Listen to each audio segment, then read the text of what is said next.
So, welcome, Nick Catalano. How you doing? Great, Jason. Good. Great to be with you here this morning. Oh, it's really an honor. We've been trying to set this up for some time, and we're finally doing it. I'm happy about that. The amazing post-millennium madness, or whatever you want to call it. I don't Yeah, know. post-COVID Yeah, craziness, whatever. boy, it's crazy. It So, really. Nicholas Catalano, you're many things. I wanted to just open just a little bit about you. You know, you've written books, you've taught at universities, musician. I wonder if you could just tell people a little bit about yourself to kind of introduce our listeners. Yeah. Okay. I'll make it quick. Born and raised here in New York City all my life, and a child musician. Age 5, 6 at Juilliard at 7. Wow. Program. They have a program at Juilliard. They still have it on Saturdays for gifted kids. Anyway, I did that. Started to play, and basically, together with several people my own age, who got into the Musicians Union here in New York by the time I was 11, and I was playing a lot, all over the place. I'm very interested in jazz, basically because of teachers and people at Juilliard. So you that was a big deal. I was almost not even thinking of going to college because I wanted to play so badly. But the jazz world, as you know, is fraught with all sorts of peril. Mhm. And I decided, well, I don't think I'm going to do this. I'll go to college, and I never regretted that decision. That's for sure. Can I So ask you what your instrument is? What do you yeah, use? the Multiple reeds, reeds, the saxophone. clarinet, yeah, all the saxes, mostly tenor these days. I still play a little bit, and clarinet, flute. That the reeds, the Okay. reed majors. Okay.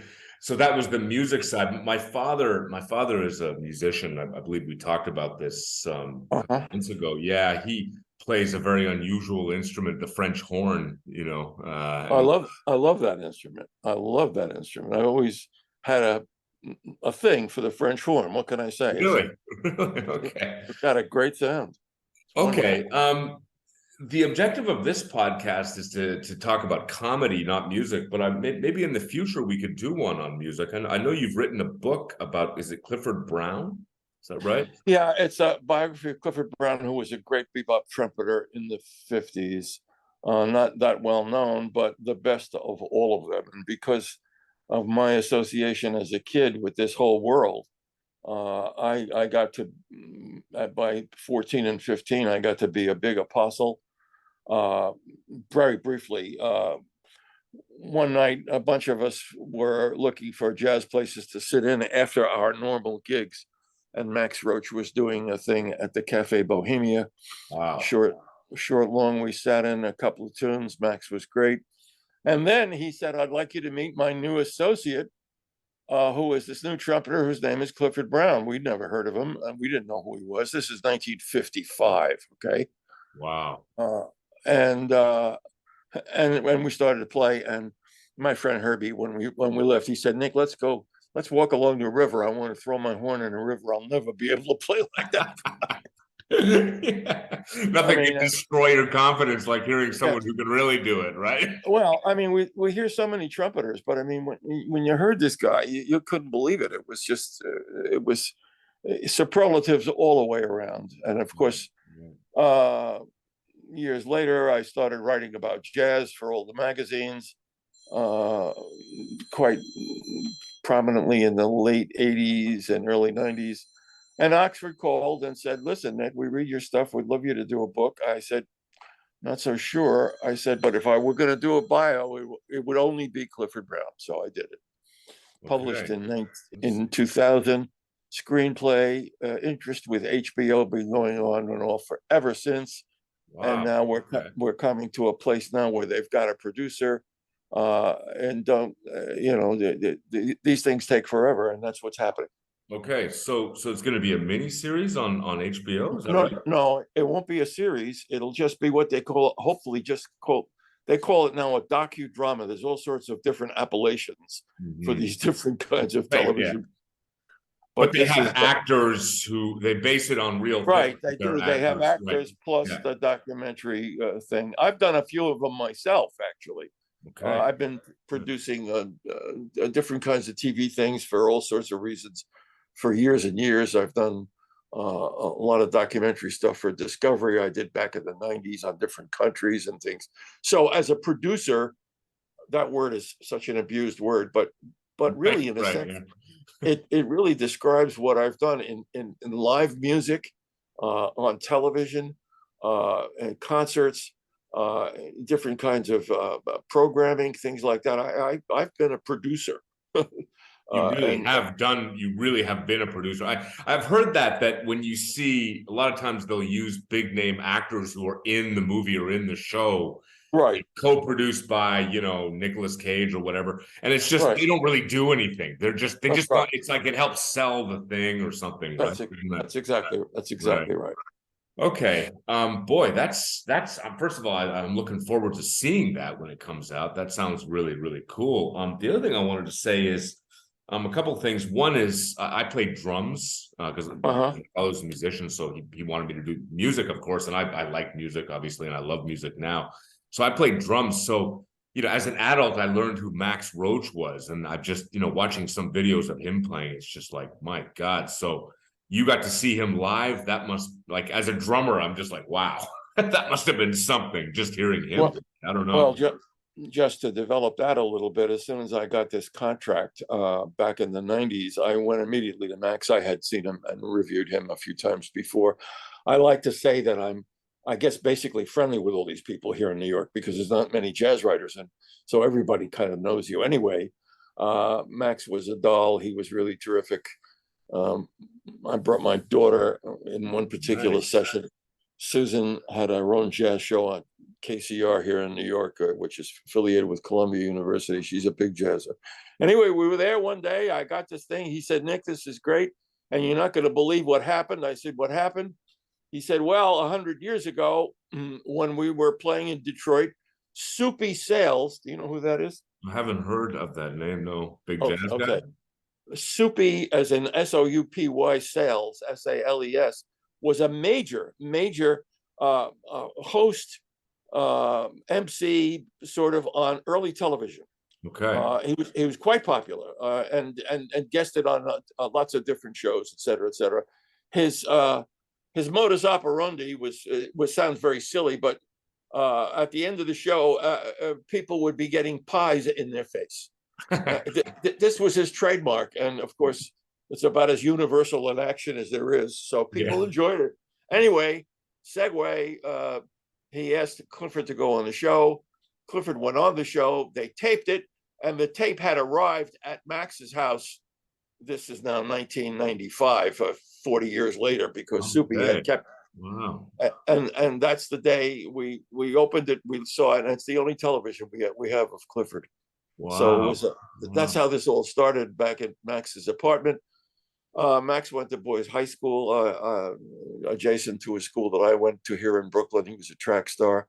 We've talked Good. about a million things through the years, and of course, as a drummer, what can I tell you? You know what there is there to see. I mean, this is a guy who played with Charlie Parker. I mean, he started it all here in New Yeah, York. he's the original gangster there. I mean, Minton's No doubt. Playhouse. These guys were all hanging out, and He is so incredible. Like he could sit at a table and beat it with his hands, oh yeah, and it would unbelievable. sound utterly amazing.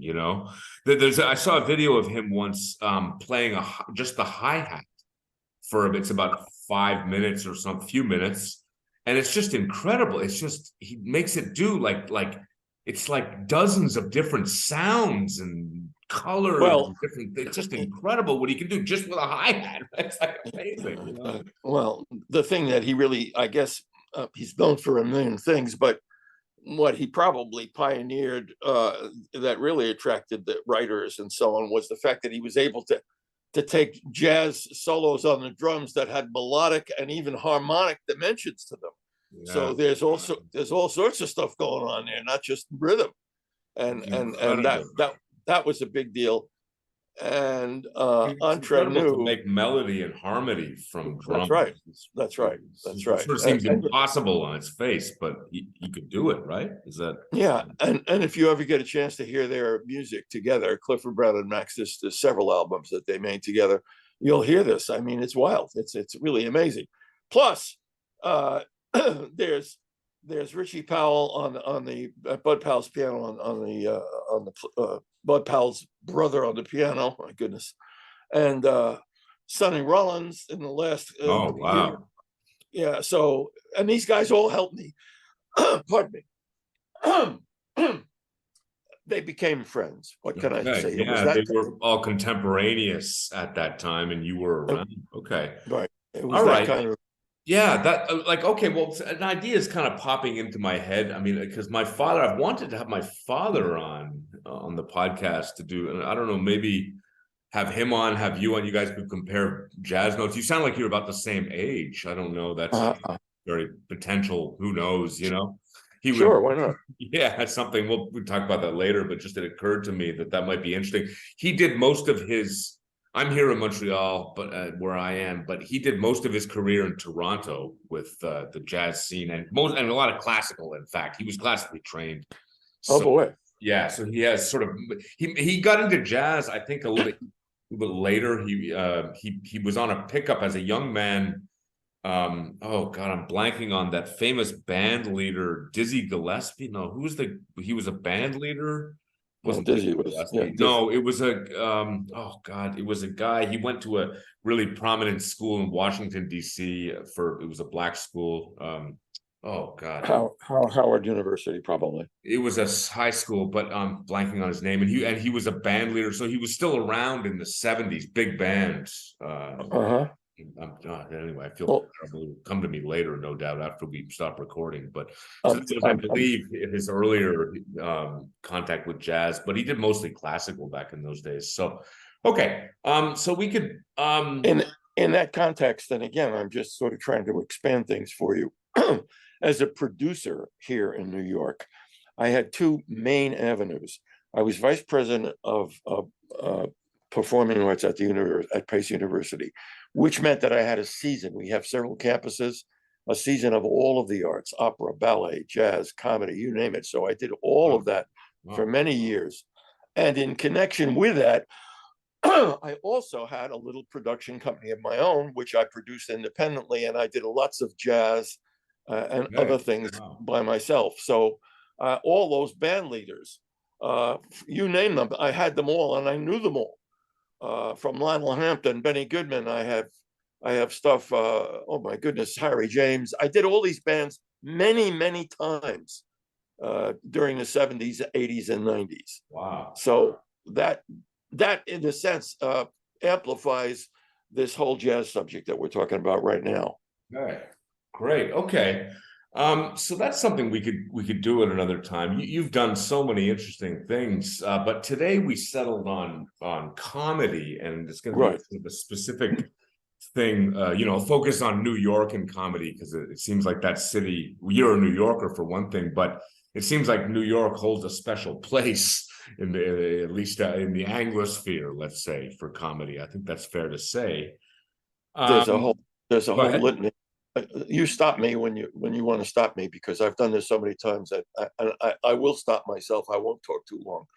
But as a kid, I played up in the mountains, here in New York, and so on. Catskills? Yes. Right. And so I certainly saw a lot of those early stand-up comics, the Henny Youngmans, oh wow. I saw all of that stuff as a kid. Now in '73. I became, I took this job at Pace. I was a professor and took this job. The president asked me to be vice president for performing arts. And in '73, I went to Bud Friedman at the Improv because my friend was playing there. And I said, Bud, I'd like to. And he said, sure, go ahead. And I started producing live comedy shows at all of the campuses. We have 5 campuses at Pace. Wow. So I did lots of shows through the years, and this went on for 25 years. Wow. Okay. So it's hard for anybody to name a comic that not only do I not know, but I'm usually pretty close to. Okay. So Wow. it's really strange, but So it's true. this was sort of like, I mean, is this connected? I've heard of this thing called Catch a Rising Star. Is it kind of like for young? That's how Jerry It's Seinfeld broke, apparently. well, in my book, you really should go through, if you can, see if you can skim through New York Nights, Okay. because that will tell you all about this. Yes, Catch a Rising Star. I was at principally I was there after I did the improv, but I did them both together Okay. because they were both the comics were appearing at both places. There were other clubs, but those owners, Rick Newman at Catch a Rising Star and Bud, helped me a lot, welcomed me, and it became a big deal because I was the first person to pay these people. Okay. Nice. They're gonna love you, right? Actually Yes. getting money for it. Right. That's actually, just before I move on, that was something I wanted to ask you about, just a kind of a basic question. What, if we had to define what comedy is, it's obviously making people laugh. And I also thought, is it something to do with monetization? Like when we think about comedy as a profession, it's making Oh my people goodness. laugh and also actually, enough that people will pay for it. I don't know if you have any thoughts on that, just as to like a definition of the word, Well, you know. actually, to be more helpful, since your question is targeted and it's deep. Uh, Again, we're doing the podcast now, but there's 3 chapters on what I call observation comedy in the New York Knights book. Okay, and it starts with when I first started to produce this stuff in '73. They were young new comics that were out, and what they were doing is not telling jokes, quote unquote, but they were basically using homespun stories of their lives and references and so on of everyday activities to create the comedy. This got to be known sort of informally as observation comedy here in New York. At the very beginning, who did I produce? Robert Klein, Freddie Prinz, oh my goodness gracious, all of the Catskill comics. I can't even think of names now, but you name them. And then very shortly after that came these new people in the first phase, which included Jerry Seinfeld, Bill Maher, Larry David, you name, and these are all good friends now, incidentally. Oh, I named these 3 big guys because I've been hanging with them for all these years. But anyway, cool. that's what's been going on. Okay. And Yeah, it seems like Jerry Seinfeld is most associated with the observational comedy thing, well, right? he's pretty much the best one. Yeah. He pioneered a lot of them. And when I started to do this and people knew I was producing comedy, I would get calls. Hey, Nick, can you send us a comic for such and such a thing? But can you send somebody who doesn't say fuck? Well, guess what? Jerry was the only one, That's and he right. still, Right. and Clean. he and he was extraordinarily funny and brilliant, and he still writes 2 or 3 days a week. I see him a lot. I have a house in East Hampton, and so does he. Okay. And so, You guys, yeah, yeah, he seems to have an incredible work ethic, from what I can tell of exactly. Seinfeld, right? I He's told him stories years ago when he was a kid. Neil Simon also had a place out in East Hampton, and Neil was on the front porch, and every time you drove by, you could see Neil back in the late '50s and '60s. Neil writing his plays on the porch out in East Hampton. yeah. Yeah, so they, in other words, this was a change that you observed. It was in the 70s, where Yeah, and it's true, it like wasn't the older comics, like you say, you mentioned Henny Youngman, right. they would, I remember hearing Gary Shandling talk about this, that they would basically just do joke after joke after joke that you could find in a joke book, and then the drummer, but right, like with each joke Well, kind of thing, right? this was certainly the tradition of stand up at a place like Catskills, which was, of course, one of the oldest ones, of course. And then you can get into, and I've gotten into in pieces that I've written in my books. I've gotten into pieces into things that go back as far as Commedia dell'arte. I mean, I've done a Italy, lot of right? research and a lot of work in comedy. My majors at graduate school were Shakespeare and classical Greek, and I've been teaching that stuff all my life. So So that's interesting, because that made me think that the roots of just getting to the this, what we're talking about here, New York and comedy. So you've got a very large Jewish community. Many of the names you mentioned earlier were Jewish. The Catskills is obviously that was very a much. Jewish thing, Yes. right? It Oh was yeah. like it Yes, was because the absolutely. other places were restricted or something. I'm not sure. Do you know anything about that? Well, Right. let's put it this way. In many places, I mean, Jewish people were discriminated against Right. in the Right. days. And a lot of, I was as a young musician in the 50s, I played in Miami a lot and played at hotels where Jews were not allowed. That's Wow. how far back I go. That's amazing. It's amazing to think in a person alive today can remember no Jews allowed. I mean, it's really incredible. It But got the to Catskills they were specific vacation places, hotels, and it was mostly wealthy Jews from New York City because it was fairly close to New York, as I understand it, right? yeah, they had Um, what they called bungalow colonies, and this was basically for people that didn't have means, that wanted to take a little vacation, and everybody was up there, that everybody knew everybody, and so on, and so it was modest actually. But God bless the Jewish people. In order to have any kind of relaxation, you got to have a show of some kind, and Right, that's what. right. Yeah.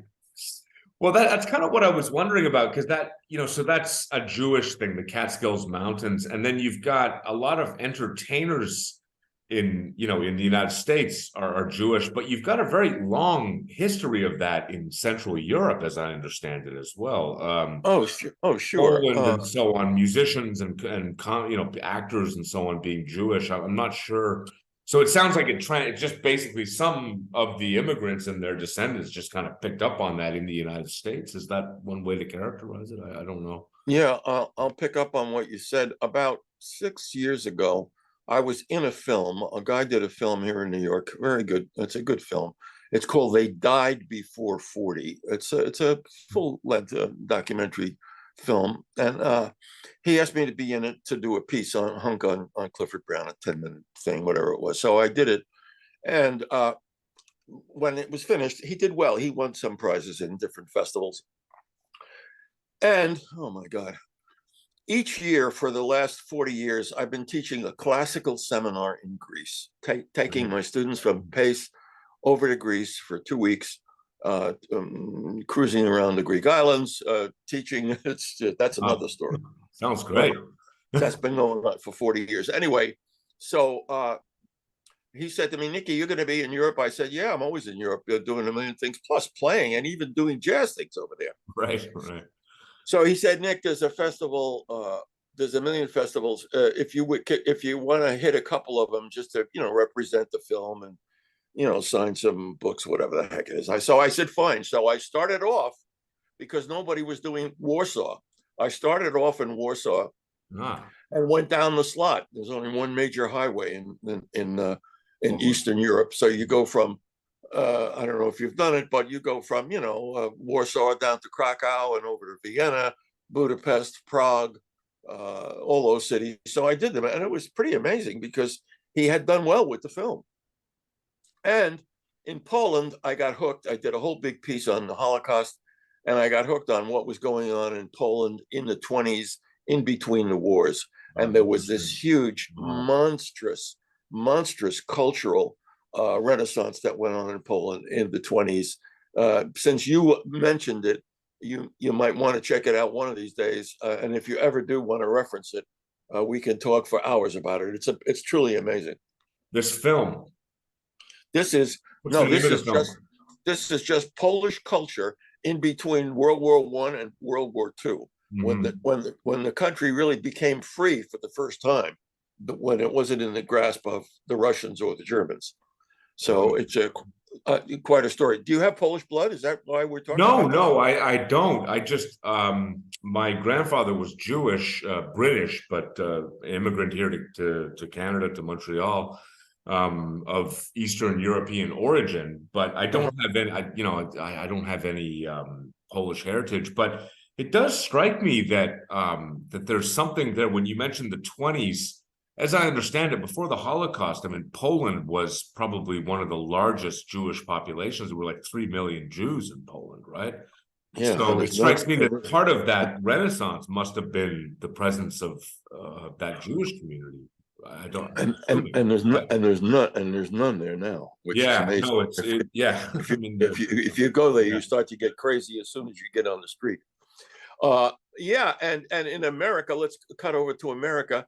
Of course, the ancestries of some of the stand-up stuff, things like vaudeville, and even if you go further back, about lamp. Oh my God, I can't think of words because I'm too old these days. No worries. The stuff where black people, white people put on black, which was called Blackface? yes, blackface. Blackface, Al And Jolson, that kind of yeah, thing, yeah, right? yeah, yeah. Yeah. And that whole area, there's a name for it. I'm not thinking of it. Anyway, vaudeville, that all of this other stuff goes back, To and the Central Europe. connections. Some of the connections are amazing. Example: you're a drummer, Buddy Rich. Buddy Rich is a New York kid. Okay, his parents were in vaudeville, and they made the vaudeville circuit. They went to the Orpheum circuit and all these different places in the 20s and 30s.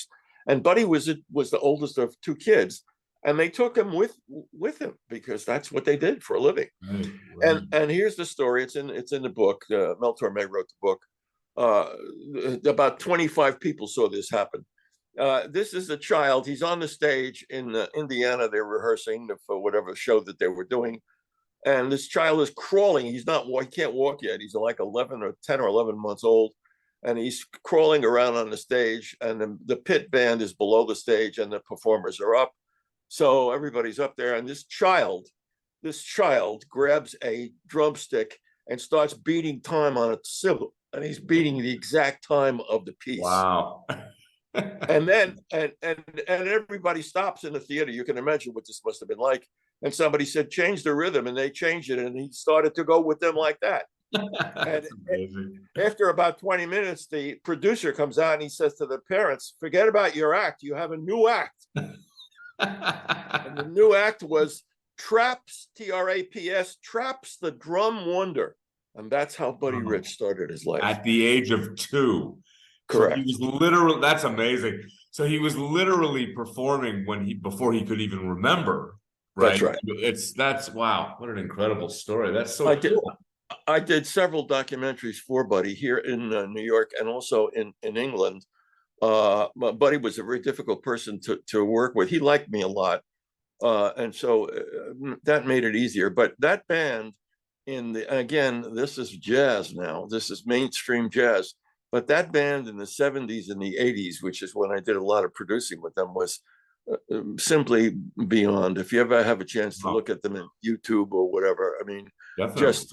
just amazing, just amazing. Yeah, Buddy Rich. I mean, Jerry Seinfeld was talking about how sometimes after the show or something, he would sort of rage at his band just for 20, 30 minutes of just pure, and he would say these crazy things that they actually integrated into the show. A couple of the episodes of Seinfeld, some of the things he would say were sort of comedic in a way where they were so absurd, All right, I'll take you outside and show you what it's like, right?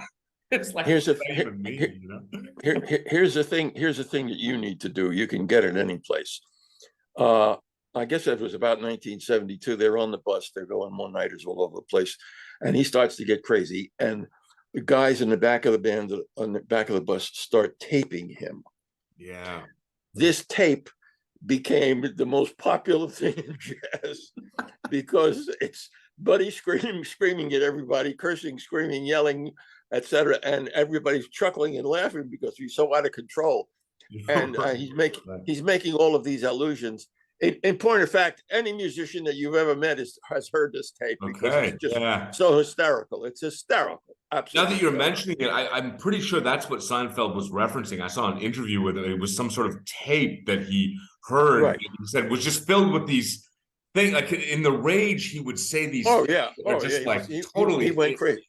He went crazy, and he was a perfectionist. And if you're a musician, he was always getting, newer kids coming out of the big music schools, Juilliard and Manhattan School of Music, and Eastman School up there and so on. And you know, there's great players all over the world, and these kids would be monstrous players. I mean, forget about it. Right. I used to take my jazz class at Pace over to Dizzy's on Mondays to see some of these college bands. They had won Grammys by the time I had taken my students over there. That's how good these people were. Anyway, that's what Buddy did, and he hired these people, and no matter how great they were, they came away from their auditions and rehearsals amazed, because he could cue them with a pair of 16th notes in the middle of a 50-bar tacit where nobody's playing anything, and he could do this, and they wouldn't believe it, but he knew all those parts, and he could do all of that. Forget about the solos, forget about all the other drama. The sheer musicianship was astounding. That's amazing. It makes me think that there's almost like an archetype of the band leader. You know, you've got, I can think of a couple of examples. James Brown. My father worked with this guy called Rob McConnell, and it's always I produced Rob from Canada. Oh yeah, okay. So I don't know, but you and my father may have crossed paths at some point, because he was in that band on and off for 30 years. But anyway, it's a very high energy sort of. You mentioned perfectionist, right? So it's a certain kind of person who pushes himself so hard. So when he has a group of people, it's like a dictatorship of perfectionism in a certain sense, right? James Brown's famous for this, right? Right. There's a show. Buddy's daughter Kathy did a show, gave public television. I guess this was about 3 or 4 years ago. She gave them a show which I had produced. Buddy had a club in New York called Buddy's Place. He had it for about 18 months. He just wanted to go through a jazz club, and his whole approach was the bartenders could not serve drinks while the band was playing. So you can imagine how that's not going to work. Yeah, you're not going to stay in business very long. But that was the kind of a purist he was. I mean, he was such a dedicated musician in jazz.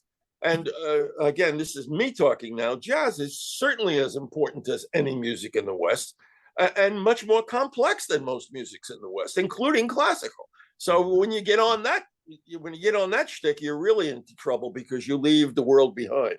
Right. Jazz is tough.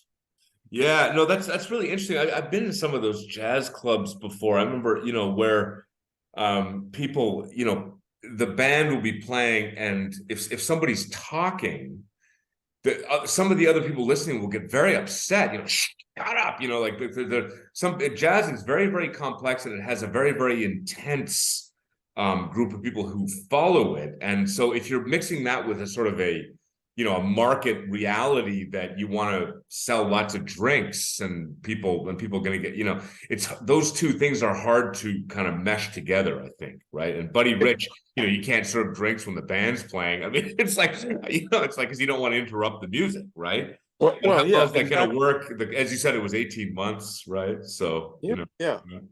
And this is one of the reasons why, and this is another subject that we could go on for at least a day. Yeah. So many musicians, so many Americans have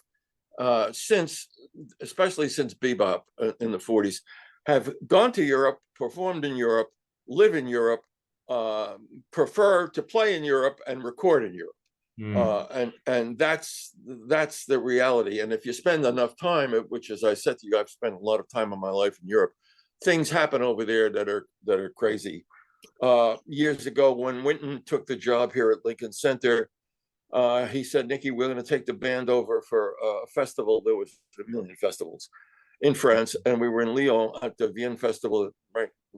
Wow. Playing it, but nice. Playing in one of those old Roman theaters would hold about 8,000 people. It was a big show. Tony Bennett and Diana Krall were the headliners. A lot of great jazz and so on, but 8,000 French people outdoors at night. You can hear watching a pin drop. Jazz. Yeah, they're all silent, listening. Right? They don't talk in Europe. Americans do. They don't. That's really interesting. Yeah. So some of that is. So I'm just to linger for a second on why jazz does better in Europe. they're more serious about sort of the musicology rather than the entertainment, might be one way to think about it, right? I think that's about as close as you can get to it, Jason, quite Right. frankly.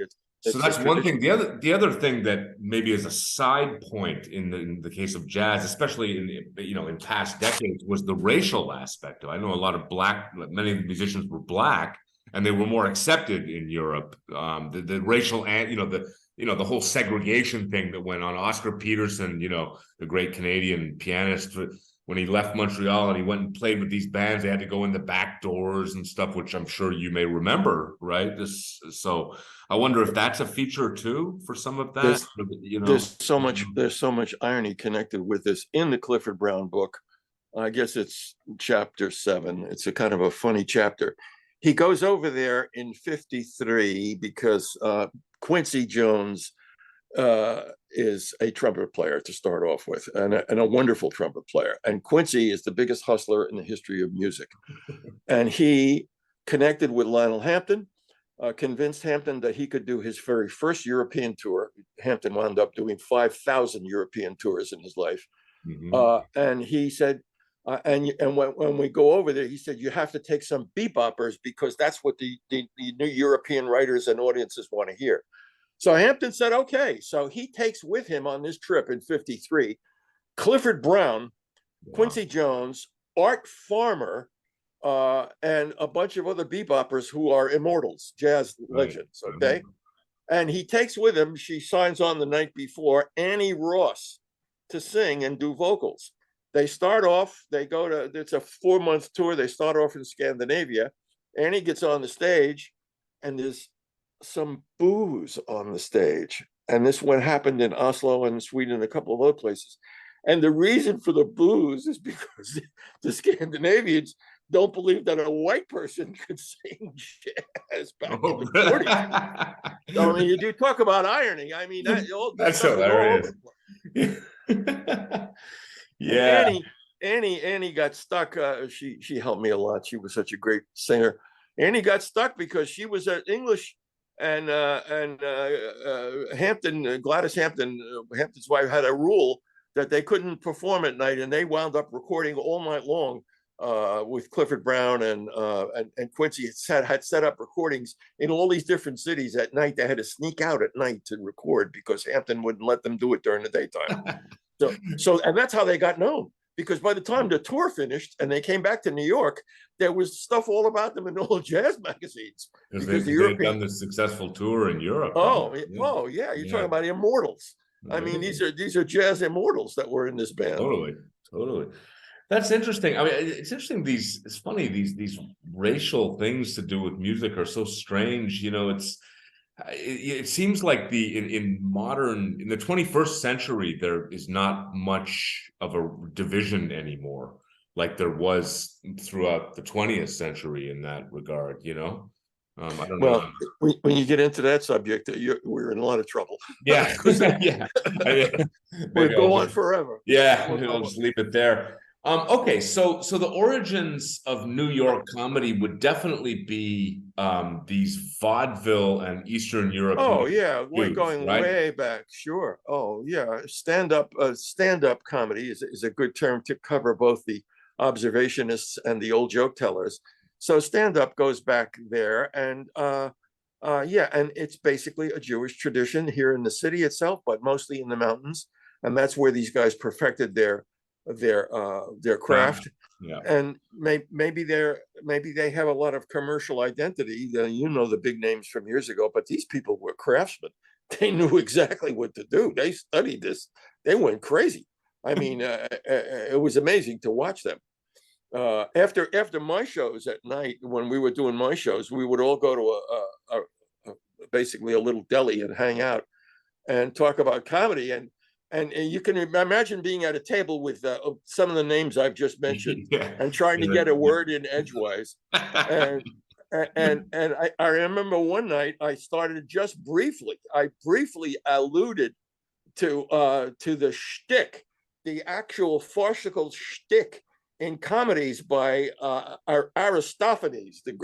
And when as soon as I said this, the table hushed up. Tell us about this, Nick. Wow. Because they wanted to know just exactly what was going on. And yeah, and it's a long story, but it's a great story about how, how some of some of the features of early comedy begin back thousands of years ago. Mm-hmm. Yeah, so that first of all, it's really cool that they would stop and listen to you, because they obviously recognized immediately you knew something they didn't that might be useful to them, and also that might be interested in. It sounds like, because you've studied all that, right? Bill Sheft, you may not know him, but Bill Sheft was hired day one by Letterman when Letterman went on his CBS show and stayed until the last day. Bill was with Letterman for 20 years plus. And Bill, a good friend, great stand-up, done a million different things. And Bill was the last Latin major to graduate from Harvard as an undergraduate. Okay, they gave up the department. He was a Latin major, and this sounds so silly to talk about this, but I was the host for all of these shows, and after doing it for years, I'm not a funny person, but after you basically begin to adopt and ape some of the rhythms and the different kinds of allusions that these people develop as they do their things, I wound up getting pretty good at it. Yeah. And they started, and the comics were laughing. Oh, that's great, man. Congratulations. And the reason they were doing it is because my references were so specific that nobody could possibly get, how hip it was. I introduced Bill one night by saying, ladies and gentlemen, please welcome this next comedian who has been in comedy all of his life. Actually, studied with the Latin masters, was with Vercingetorix when he defeated Julius Caesar. And from the back of the auditorium, you hear people collapsing on the floor with laughter. The comics, of course, because they know all of these different allusions and things like that, because everybody's together in the clubs.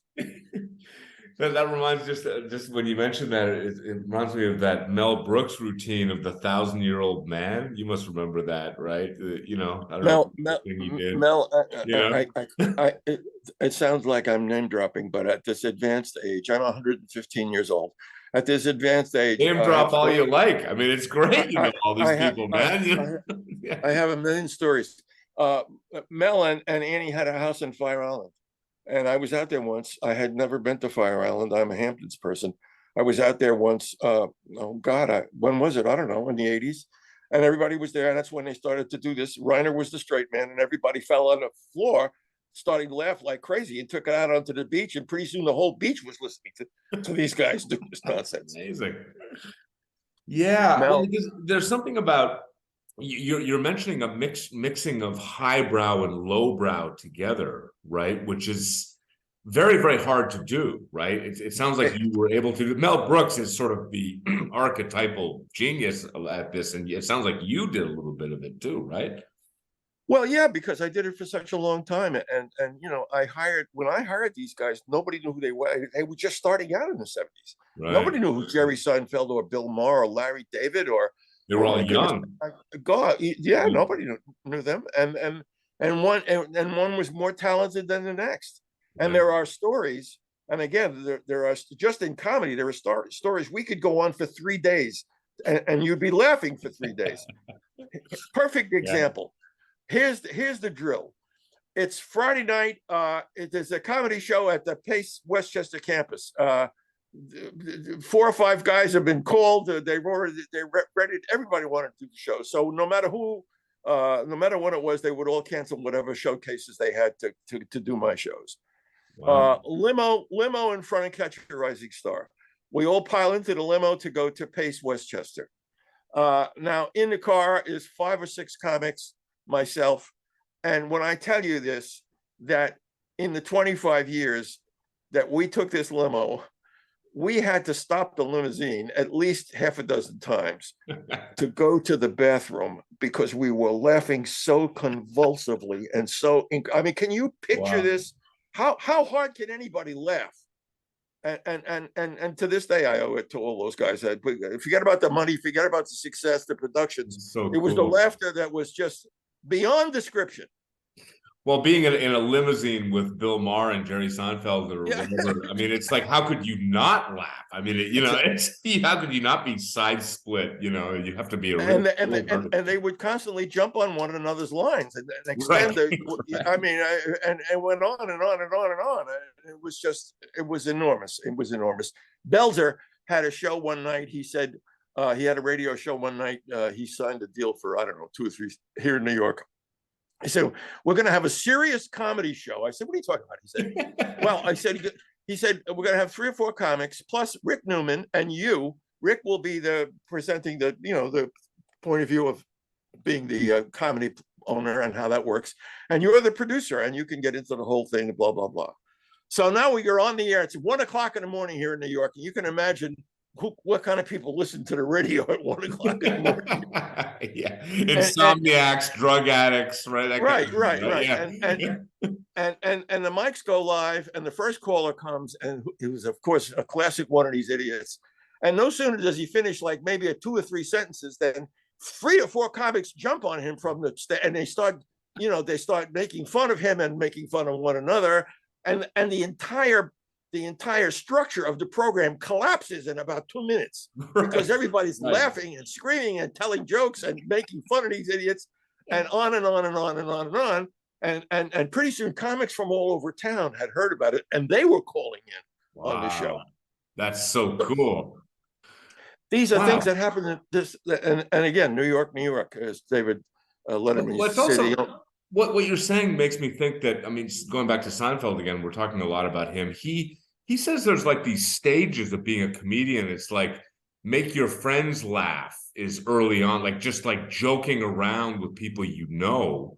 There's something very basic about comedy. It's just being funny, right? Just going back to the definition, right? After you do that, there's a deep craft of, you're going to have all these, we can talk about whatever, like what the content is. You can have very intelligent things. You can have slapstick. You can have the way you move your body. There's all these ways it can be put together. But at its base, it's just, there's something about making another person laugh. So if you can make your friends laugh, maybe you can make other people laugh, and then maybe you can get someone to pay you to do that, right?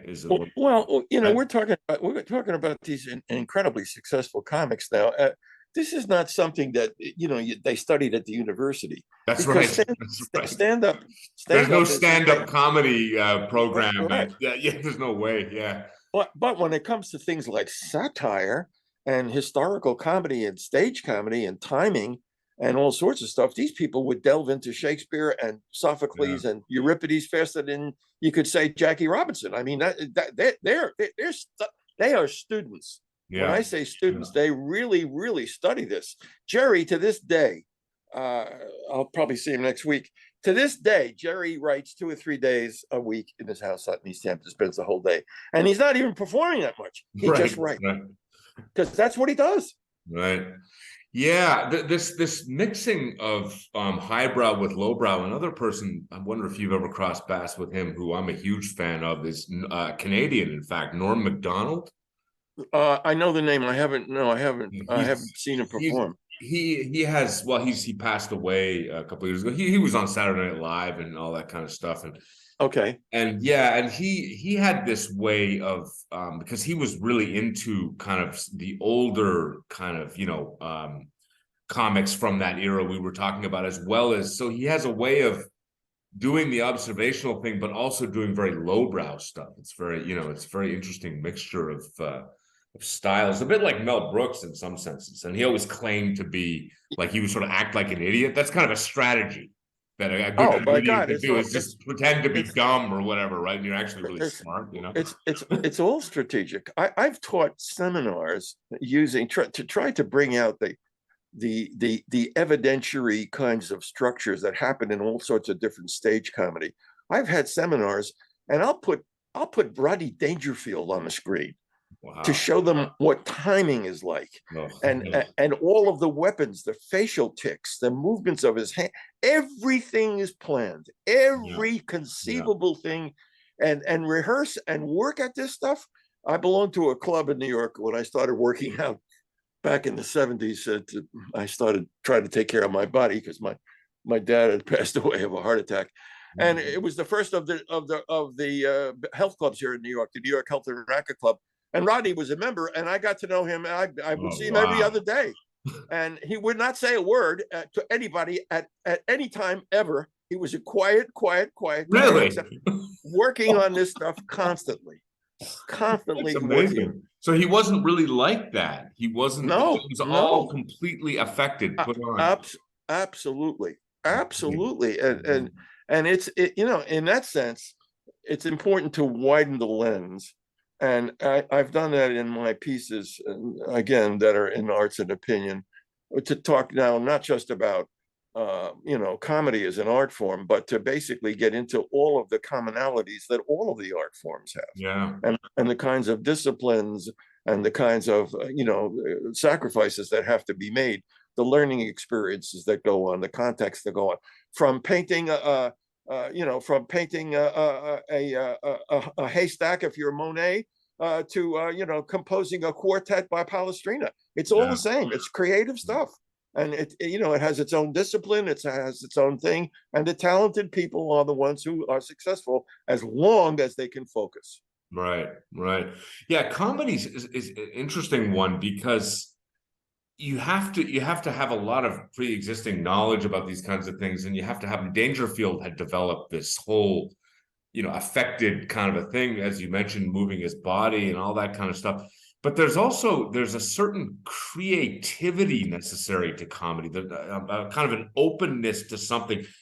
This is one of the things I wanted to get to towards the end, so I'm glad we're getting there. Is this, some of the greatest comedians are ones that push right up to the line of what's acceptable to say, and sometimes they go over it even, right?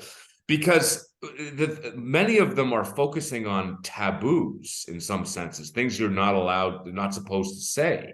Right. And well, if you can say something and someone laughs, it's involuntary, right? You can't control it, right? You'll see this with some really good comedians these days, where they'll make a joke and then people will laugh, and then you'll see people sort of literally their faces will change to look more serious, like, I shouldn't have laughed at that, right?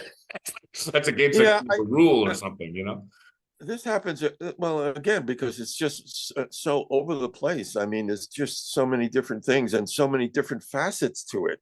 And it's not, when we talk about comedy, it's one word, but the meanings attached to that word are infinitesimal. I mean, there's just so many different kinds of things that they did and that they do, and that you can study, and you can really, you can really get into some of the meaning. And I've been part of writers groups discussing producing some documentaries, or even a couple of movies that I worked on with HBO.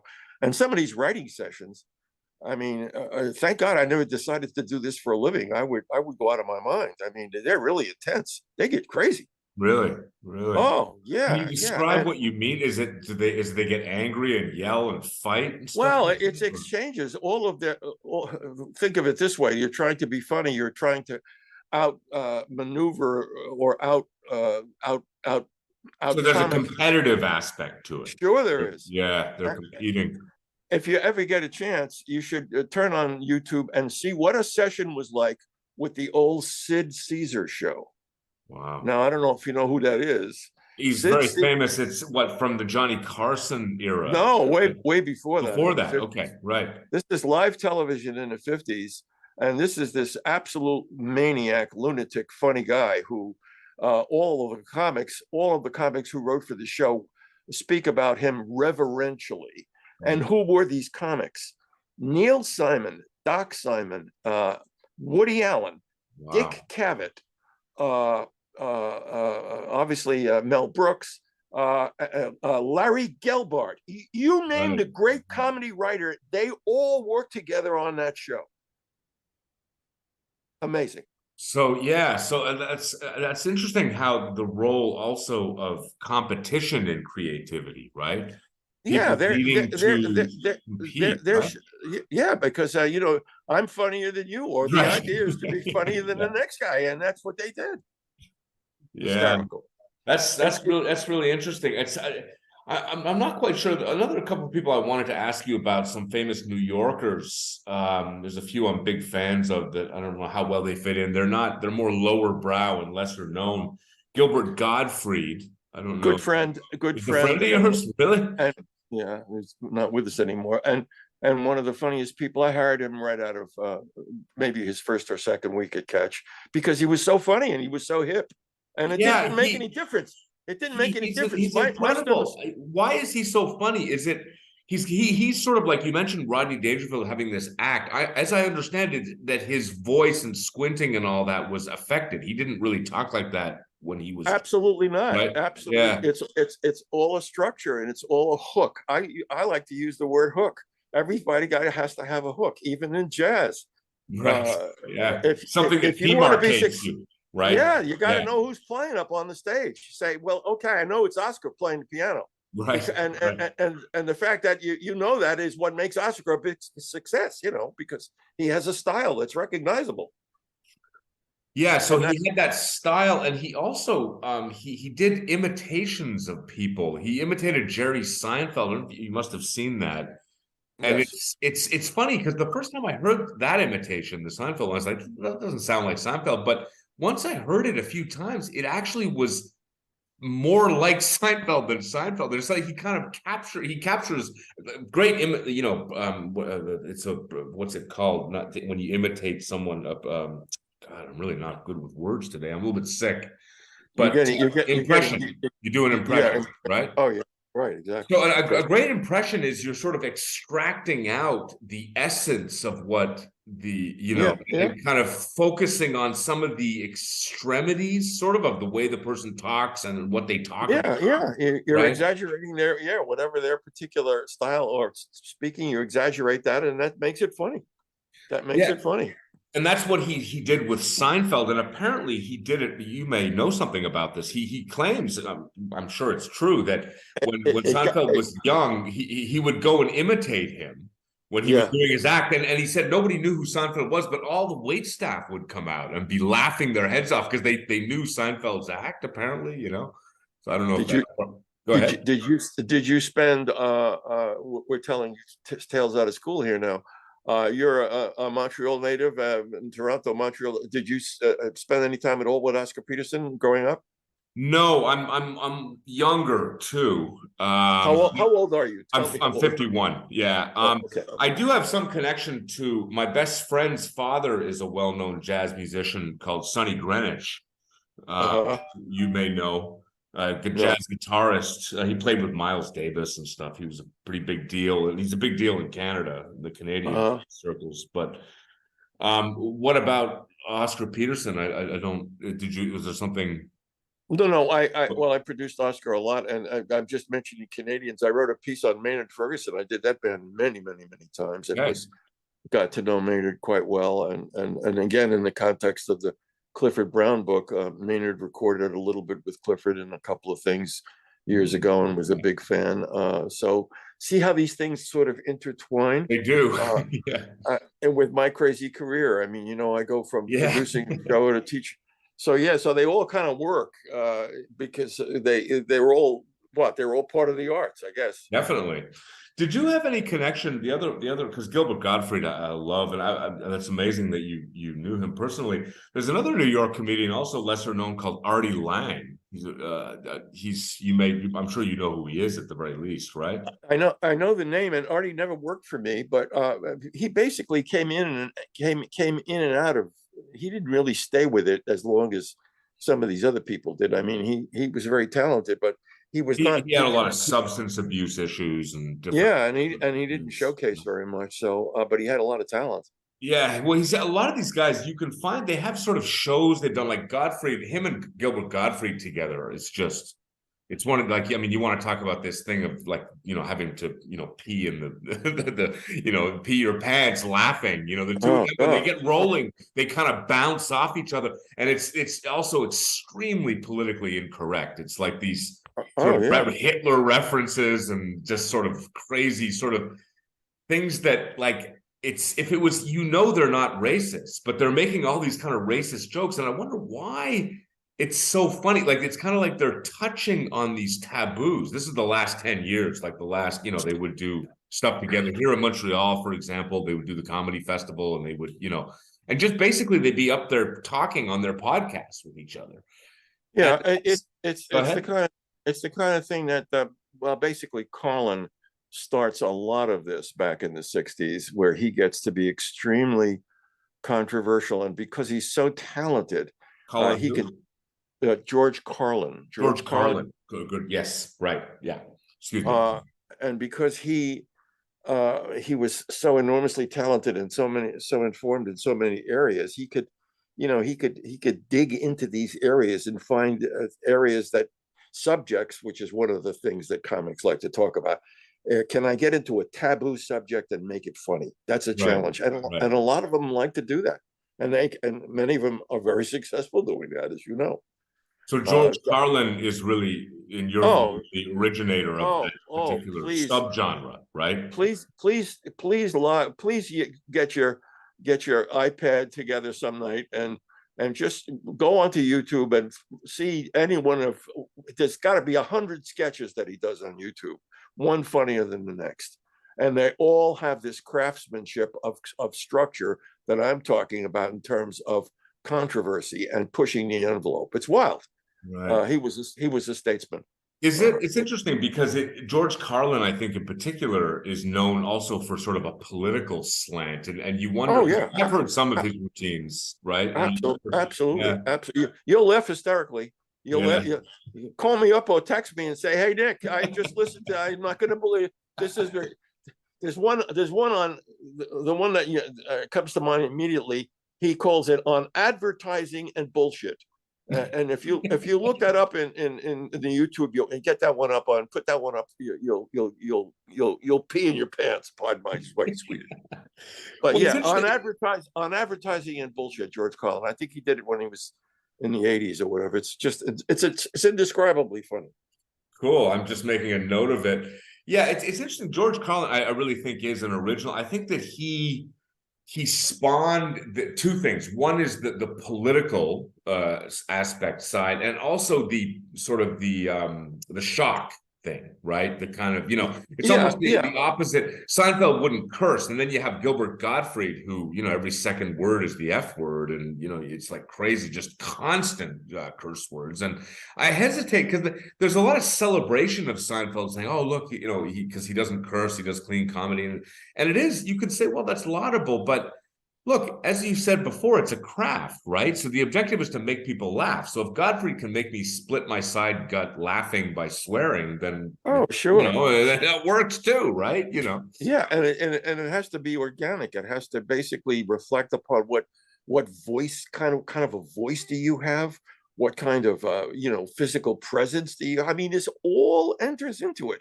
And we've had discussions that are absolutely cerebral in this area.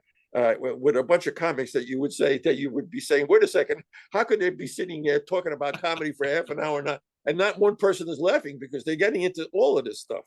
There's a comic that nobody knows. I dare say you don't know who it is, who is the funniest of all of the comics that I had ever encountered in my days. His name is Lenny Schultz. Lenny And Schultz. Lenny Schultz. And as I say, nobody knows who Lenny is. There's one.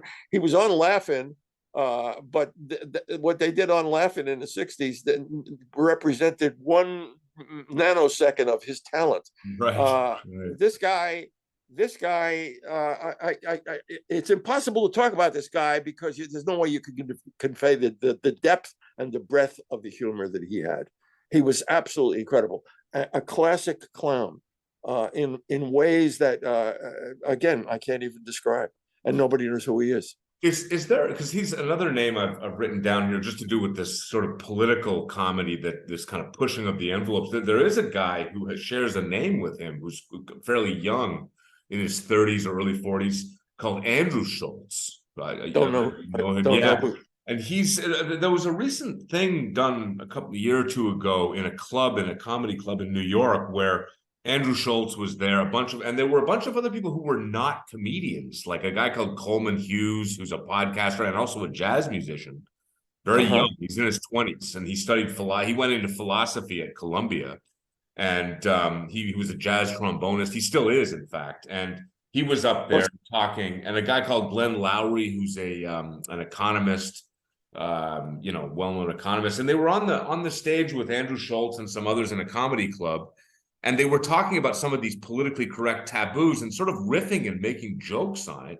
And their point was the one way to fight against some of this sort of, this I don't know how to use, I hate the word woke, but that kind of like, oh, you can't say these words, you'll get canceled. One way to do it is to use comedy, right? Oh, sure. It's such a great way. I mean, I don't know if you had any thoughts about that. It's just as we move towards closing, any ideas? Do you think that's going to save us from ourselves, or I don't know? Well, great societies, and again, if you go back to classical societies, the ancient world, the Renaissance, etc., great societies have always been societies where there's been a great amount of artistic freedom and to say and to make fun of things.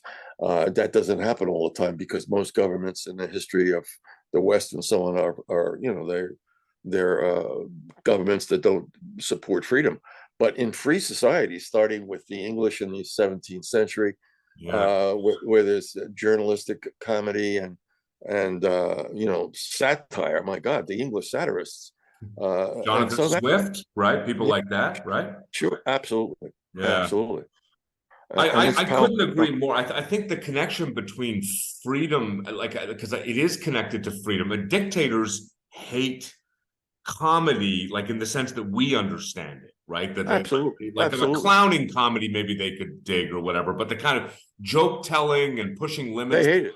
But they hate it, right? Yeah, Vladimir Putin doesn't want people telling jokes about him, right? In 1994, I became a director of the Comedy Works out in Denver. I did it for a couple of years. I had never been a company director before. Anyway, they were trying to combine radio stations that we had out there with some that were in Russia. So I went over to Russia and did a lot of jazz because the Russians and they knew who I was, and they knew more about Clifford Brown than most of the jazz musicians. It was just astounding. In Russia. Wow. In Russia. Cool. West of the Urals in Russia, there's a music consciousness that's just incredible to describe. Anyway, all of that's there, and they knew a lot about what we're just talking about here. They had studied it. They knew, there's depth here. And as far as jazz is concerned, they could understand instinctively and intuitively, the things that Americans can't quite grasp. Dissonant harmonies, for instance. That makes a lot of sense to Europeans because they've been with it for 300 years. Americans don't really get into stuff like that too easily. And I'm just using one example musically. Hey, listen, guess what? I do a show. This is funny. I do a show in Paris. I speak French. Do you speak French? Of course, fluently. Yeah. In fact, I lived a lot of my life in French. Obviously, I'm a Quebecer, so. Right. Yeah. Well, I do it maybe once every 6 weeks or whatever. My French is good enough to be able to do for about maybe a half an hour on this Paris thing. And of course, if you're a jazzer in France, you can run for president. So nice. That's the way that works. Anyway, I got that coming up here now. Oh, cool. So listen, this has been fun. Yeah. Yeah, definitely. I'm glad because as I said, I appreciate you sort of pushing me to close this. But I really appreciate ending on a positive note about freedom because it really seems to me that for all the kind of problems we see around in the United States or in Canada, there's a lot in my country as well that seem to challenge the notion of freedom. There is still room for people to make light of it and joke about it, which tells us that we're not living in some sort of a totalitarian dictatorship. If comedians can still operate, then that's right. Right. Then we still have some semblance of freedom, right? I don't know. That's an excellent point. Yes, absolutely. Okay. Yeah, censorship equates itself with repressed governments. You're right. Absolutely. Yeah, and also it's in our time too. We've got very large conglomerations of things like Twitter or whatever. They're not necessarily governments, but they have a lot of impact on. Oh, sure. Right. Enormous. There's a big discussion there. I mean, obviously, we're not going to get into it now, but the concept of repressing freedom is sort of. It seems like that's the default for how we operate. And the idea that we're free and we should be open and allow that, that crazy, like the ACLU allowing the Nazis to march in that town in Illinois, right? I mean, that idea is counterintuitive, to allow people to do, to say things that are very, very insulting. You have to allow those people to operate in order for the comedian and then the guy to say the political thing that might be against, that might need to hear, right? I don't know. Oh, sure. Makes sense. Aaron Sorkin, you know who that is, I'm Yeah, sure. the Aaron, television producer. Yeah. writer, producer. He gives a speech to Michael Douglas in a movie called The American Presidents. It's a fun movie. It's one of those family films. Anyway, his speech has to do with the fact that the president is being challenged on a matter of character, and he gives him a speech, which is amazing. He says, I'm paraphrasing, he says, America is really, really tough. You got to want it badly to be an American. You have to put up with somebody who hates your guts and is standing right next to you on television, calling you the worst thing. And he goes on and on with his speech. If you ever get to see the film, you'll know what I'm saying. It's marvelous. And that's the price of freedom. That's right. That's right. So the price of freedom is this thing where we have to put up with, but the benefit is we get to hear, then that voice that's saying something that maybe I really need to hear. Maybe I don't know what it is, or maybe it's some idea that I haven't thought of, can come through to me, or maybe it'll make me laugh, or maybe, Exactly. Cool. Okay. Listen, I really appreciate you taking the time. And also we went into a lot of music in this one, so I really get the feeling that we could do one on music as well. I don't know if that. Let me know. Yeah, the time constraints are the only thing, but I make time. But as we move along here, we'll have some fun together. I promise. Thanks again, Nick. Take care so much, Jason, and we'll talk soon. Okay. Bye-bye.